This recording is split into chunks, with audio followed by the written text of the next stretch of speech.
예, 일단 공수처가 윤석열 전 총장을 수사하겠다는 죄목은 직권남용입니다. 하지만 진영에 따라서 이 수사를 보는 시각은 완전히 다를 수밖에 없습니다.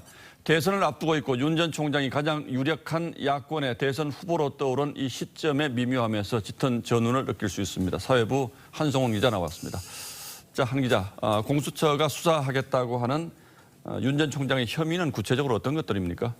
네, 먼저 옵티머스 부실 수사 논란인데요. 예. 서울중앙지검은 2019년 옵티머스 관계자들을 불기소 처분했습니다.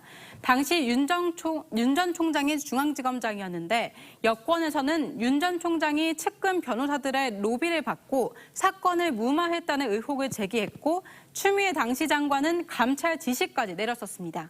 하지만 윤 전 총장은 당시 의혹을 부인했습니다. 이거는 사건 자체가 부장전결 사건입니다. 아예 보고가 올라오질 않습니다. 그게 윤석열식.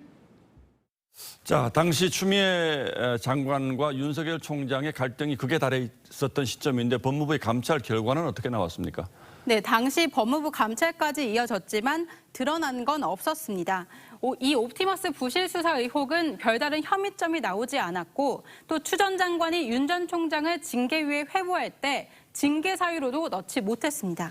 자, 그리고 한명숙 전 총리 관련 사건에서 영향력을 행사했다, 부당한 영향력을 행사했다 이 혐의도 있지 않습니까? 이건 어떤 겁니까? 네, 이 건은 지난해부터 올해 3월까지 이어져 온 사건인데요. 예. 가장 최근 사안인 임은정 대검 연구관의 의혹으로 불거졌습니다. 예. 지난 3월 임 연구관은 한명숙 뇌물 사건 수사 검사들을 모해 위증죄로 입건하려 했는데 윤 전 총장과 조남관 대검차장이 부당하게 직무에서 배제했다라는 글을 올렸습니다. 예. 여기에 추 전 장관도 SNS에 윤 전 총장이 임 연구관의 수사를 방해한다고 가세해 논란은 더 커졌습니다. 이에 대해 대검은 모든 것은 규정대로 처리했고 임 연구관 주장은 억지라고 일축했습니다.